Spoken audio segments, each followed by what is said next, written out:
La Corée du Nord est l'un des pays les plus fermés et les plus mystérieux du monde. Un territoire où Internet n'a pas pénétré, où le commerce et la vie sociale sont extrêmement limités et où les libertés individuelles sont livrées au régime. En dehors du cercle tracé par l'État, regarder un film, lire un livre, écouter de la musique, voyager, posséder un bien, téléphoner, critiquer, s'habiller ou même se couper les cheveux est interdit. Un espace construit comme une prison à ciel ouvert, érigé par la répression. Pourtant, malgré toutes ces interdictions, des sanctions sévères imposées depuis des décennies, l'isolement du monde extérieur, l'obscurité et l'embargo économique, ce pays continue de tenir debout.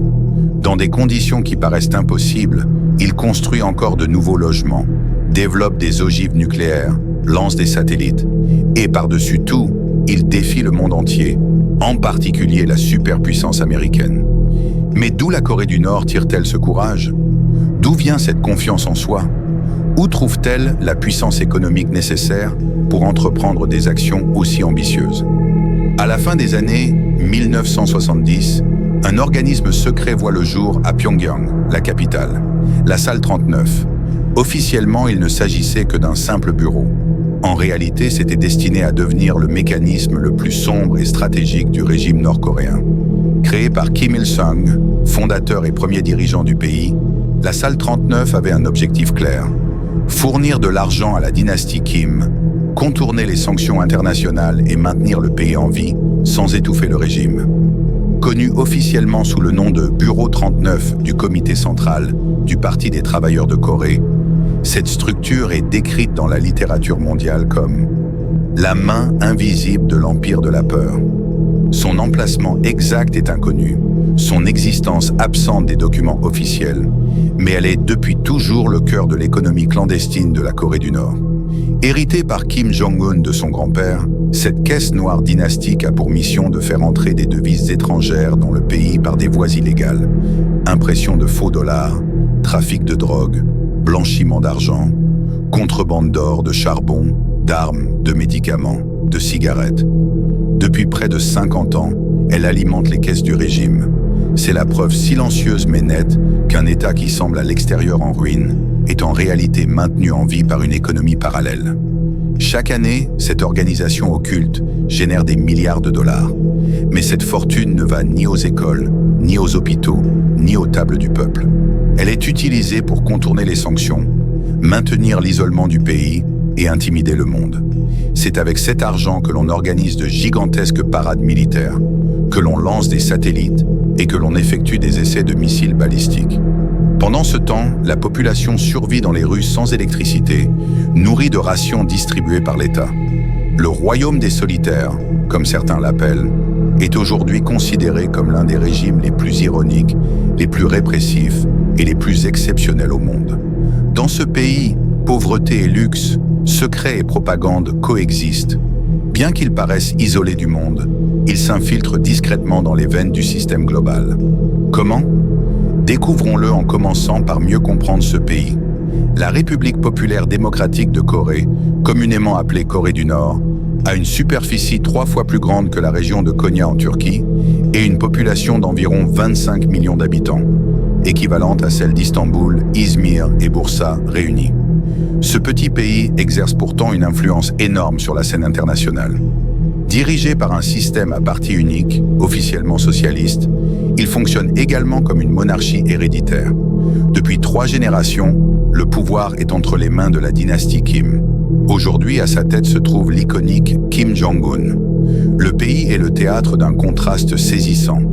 D'un côté, une population qui lutte contre la famine, le manque d'énergie et la censure. De l'autre, des statues gigantesques, des missiles nucléaires et des parades millimétrées. S'agit-il d'une réalité ou d'un théâtre de propagande? La seule certitude est que la Corée du Nord est véritablement un pays des interdits.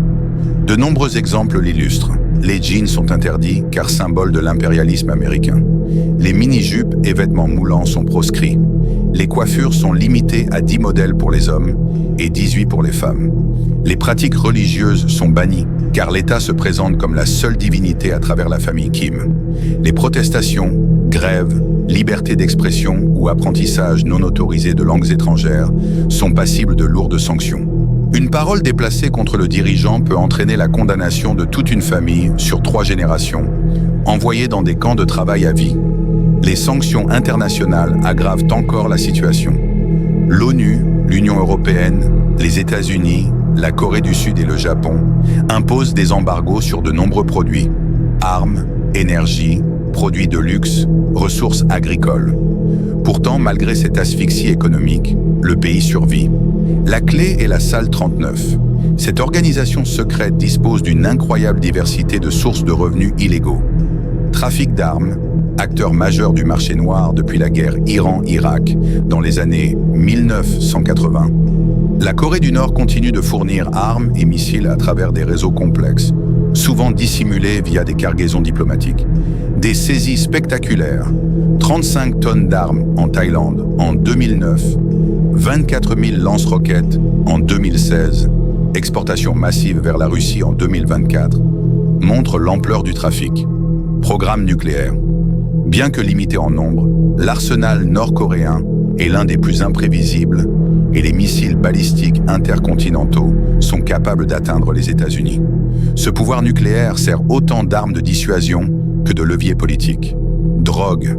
Dès les années 1970, l'État organise la production d'opium puis de méthamphétamine d'une pureté exceptionnelle, 98%, écoulée sur les marchés asiatiques et mondiaux. Cybercriminalité, des groupes comme Lazarus, composés de hackers formés et financés par l'État, mènent des attaques sophistiquées contre des plateformes de crypto-monnaies, banques ou hôpitaux. En février 2025, ils ont par exemple dérobé 1,5 milliard de dollars en Ethereum. On estime que les 2/3 des vols mondiaux de crypto-monnaies sont liés à la Corée du Nord. Faux billets, appelés super dollars, ces contrefaçons de très haute qualité circulent depuis plus de 30 ans, représentant environ 750 millions de dollars mis en circulation. Produits de luxe et contrebande. Alors que la population survit avec des rations, les élites proches du régime s'affichent avec voitures allemandes, parfums français, montres suisses. Ces biens interdits entrent via des sociétés écrans chinoises et sont aussi parfois copiés pour être revendus à l'étranger. Travail forcé à l'étranger.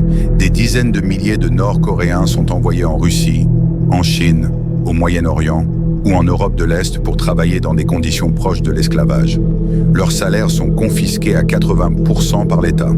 Enfin, pour blanchir ces revenus, des sociétés écrans basées en Malaisie, à Singapour, à Hong Kong ou à Dubaï servent d'intermédiaires. Grâce à ces circuits opaques, l'argent transite dans le système bancaire mondial sans que le nom de la Corée du Nord n'apparaisse. La Chine et la Russie jouent un rôle central dans ce dispositif. Officiellement, elles soutiennent les sanctions internationales, mais en pratique, elles offrent à Pyongyang des canaux de survie. Ports, marchés, soutien militaire. La Corée du Nord a trouvé une faille à chaque interdiction, un passage à chaque embargo. Elle s'est construite un système souterrain fait d'armes, de drogue, de cyberattaques, de faux billets et d'esclavage moderne. C'est ainsi qu'un pays que l'on croyait condamné continue de survivre. Mais la question fondamentale demeure.